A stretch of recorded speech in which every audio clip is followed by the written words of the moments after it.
Thanks for taking a look at this video on the Artec Cloud workflow. My name is Paul, and I have Art on the meeting as well, who will be walking through the processes that we use inside of Artec Cloud to produce 3D models. So before we started this particular cloud project, we scanned the fire hydrant that you see here with an Artec Leo, and then uploaded that project directly to the cloud, which is the point that we're going to start this presentation at. So with that being said, I'll go ahead and hand it over to you, Art, where we can jump into one of these projects and take a look at what it's like to process it. Sure. So I'm opening the project that was uploaded from the Leo. As you can see here, this is exactly what it would look like coming from the scanner uploaded via Wi-Fi to the cloud. We have the standard scan data and we have the HD data.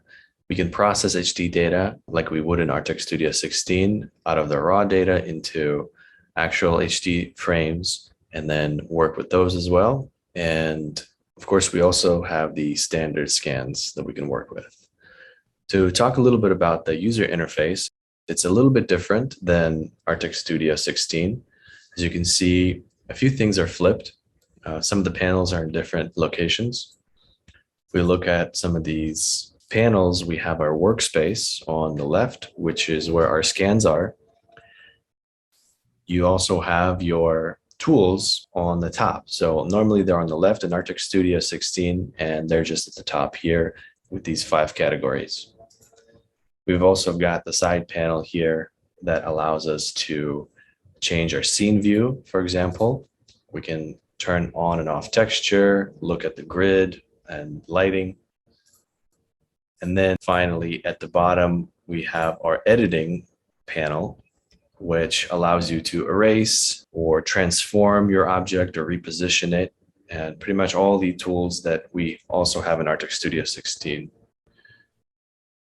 Finally, we've got Autopilot as part of this software package as well. So by default, you've got the manual mode, but if you'd like to use Autopilot, you can switch to it on the top left corner over here. Okay, so let's talk a little bit about some of the different things that we can do inside of Artec Cloud, Art. So we got a couple of different workflows, right? One would be more on standard data, and then we've got our HD data workflow. So when we import our data from the Leo into the cloud, just like in Artec Studio 16, we have that HD raw data, right? So we can process out that HD data at a few different resolution types, right? So with that, one of the things that's kind of unique, I think, with the cloud versus Artec Studio 16 is because we're working in the cloud, we're not as concerned about the individual dependencies of our computer. So we can just process our raw HD data into HD information from the start, as opposed to trying to maybe clean it up, align it, that sort of thing first. So can you click on the Prepare Scan tab and let's look at what we have for HD reconstruction? Yeah, so it's very similar to what we would deal with inside of Artec Studio 16, right? We have our density as well as our HD frame frequency, and we can select that data density based upon how detailed we want this object to be, right? And then the other thing that's kind of cool is because, again, we're in the cloud, we may want to make some larger density files than we normally would inside of Artec Studio, because all of this is being processed externally from our computer. So if we wanted to do like a 64x HD density process, we could. So I'd leave it at maybe 7.1 for this one, for this example. But we can go ahead and start that, and we can talk a little bit about what it actually looks like working with this data, right? So if you go ahead and press start on the HD reconstruction, we'll see in the bottom right-hand corner our cues start to pop up, right? So we've got this HD reconstruction queued up. And if we looked at the process time, we can see it's got a 36-minute reconstruction processing time. So it'll take 36 minutes for it to do that HD reconstruction on our part. Now, with that being said, this doesn't hinder us from doing anything that we want to with our objects, right? So if we go into, say, our alignment tab and talk a little bit about the alignment modes, we can do that with the standard the SD data, align it, and we can do a full fusion process if we wanted to. This data is already aligned straight off the Leo, so we don't really have to do an alignment, but it's good to kind of show you what we have here inside of the cloud. If you need to do alignments, it's the same process that we would use inside of Artec Studio 16, where we have either our auto align tool, which is up in the top right hand corner, or if we click on various points on our object, we get our marker based alignment here in the interface as well. And of course, if we have more than just 2 scans, we have these 2 drop down menus where we can select which one's going to be our fixed scan and which one will be our rigid scan. And we can move through those if we have to align more than just 2 scans at once. So very similar workflows to Artec Studio 16. The layout's just a little bit different, right?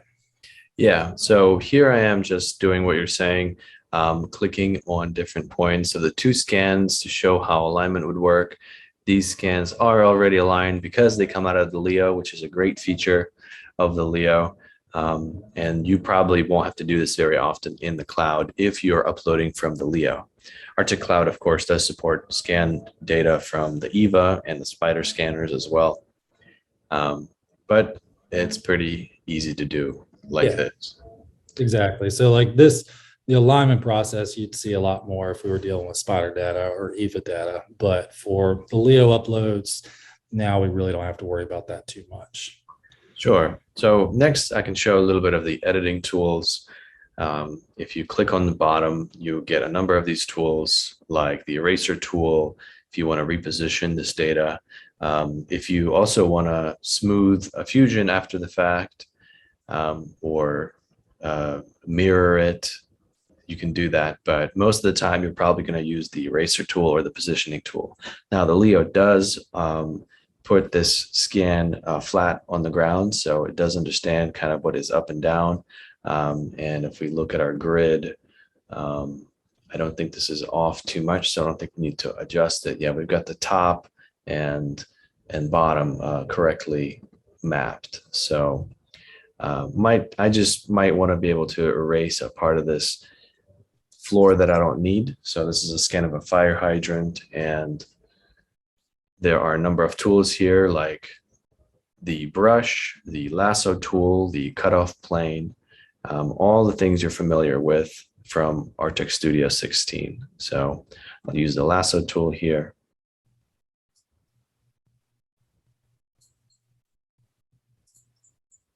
I'll keep the rest of this data just because I am interested in the level of the floor in relation to the fire hydrant. But the little bit that I didn't need, I erased, and then I can go on to the next step. You can see that the erase process has been queued, so it does take a little bit of time as well, but it doesn't slow us down. We can just continue preparing our scan. So what you normally used to applies here. First, we would clean up our data with the eraser, align it. Then we would run through registration, outlier removal, and then we would move on to our fusion. So registration, you've got global registration, serial, and then we can reset our registration. So of course, geometry and texture are our standard settings. You can increase the search radius for features if you're not getting good registration, and basically the same tools you're used to. I think the default settings are good, so I'll go ahead and start global registration for this. So you can see it's very nice. We get times for every one of our process, how long it's going to take as an estimate. After registration, I want to run through an outlier removal, or as it's called here, the clean tool. Start that. And of course, I don't need to run HD reconstruction on my standard data that I'm working with right now. I can then move on to our fusion. So I can run a sharp, smooth, or a rough fusion. For this standard data, I'll run a smooth fusion and we'll do a sharp fusion on the HD data. Yep. So you can run the resolution up and down a little bit. I'm going to make it a little bit tighter. And then choose to not fill all holes because the bottom of this scan is incomplete, but by radius, and I'll increase this to 30 millimeter hole radius and then start this process. So as you can see, the times vary for every process, but we can set everything up and then just walk away from it and let all of this run. The time estimates are useful, but they do vary. And as Artec is working to add servers, I suspect that this time is going to decrease. And also depending on the size of your scan, this can be a lot quicker. And this is quite a large scan. I took many, many frames, and it's 4 gigabytes with just standard data and about 10 gigabytes with HD data. Something to note here is everything that we've queued up for this data is for the SD data, right? So if you wanted to do a full process like what we walked through of your outlier removal or your global registration or your fusion process, we need to let the HD reconstruction happen first for the HD data. So everything that we're doing right now is just on the SD data itself.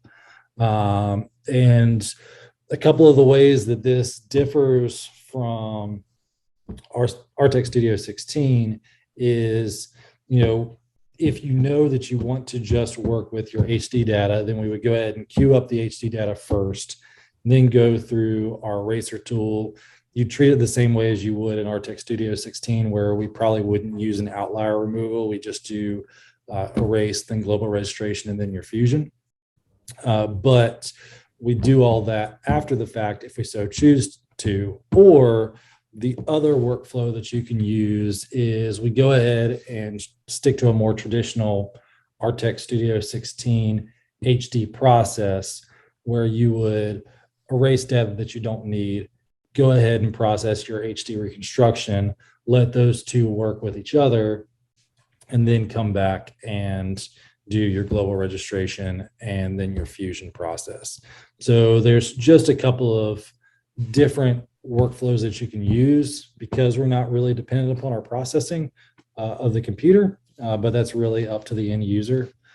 So one of the things that I really like about this queuing process is, a lot of these tools are going to take more time traditionally than you traditionally would have inside of Artec Studio 16. However, none of this is using processing power, right?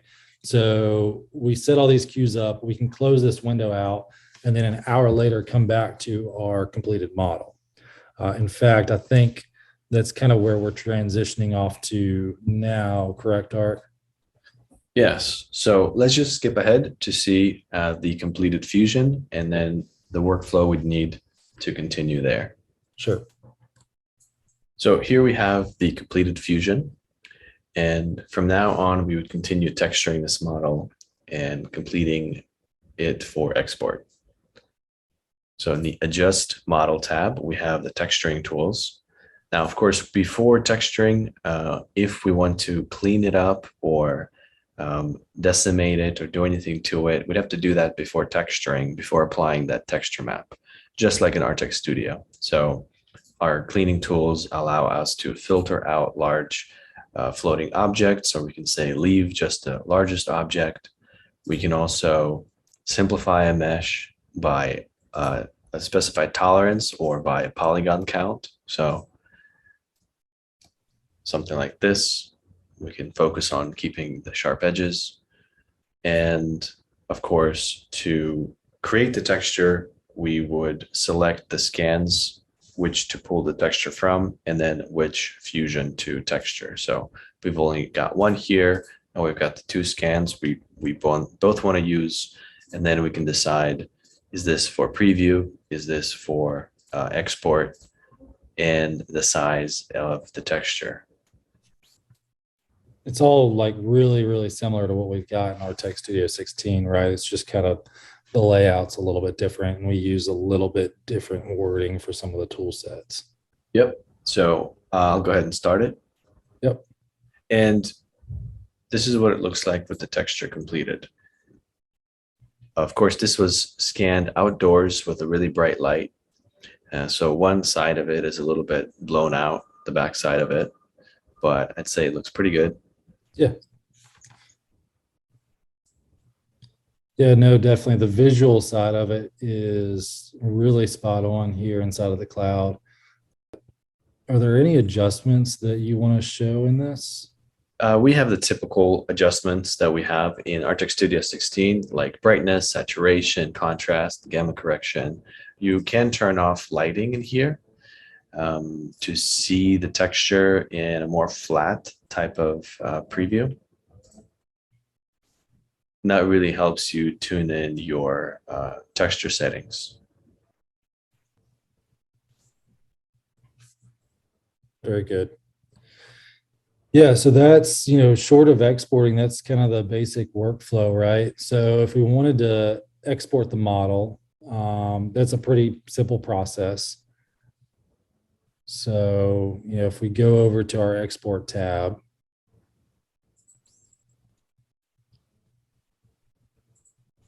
what options do we have? So we can either export the entire project, we can export the scans, or we can export the models, right? Which most of the time you're going to want to export the model. And of course, we have the format options of your OBJ, STL, PLY, and then your VRML. And you can select which model it is that you want to export. One thing it does do when you press this export is it's going to queue up an export file, right? So if you press export, it does take a little bit of time for it to go ahead and queue that up and then give you your file. But it's pretty straightforward, very similar to the same processes that we would do inside of Artec Studio. So there's a couple of things that I kind of want to mention with this.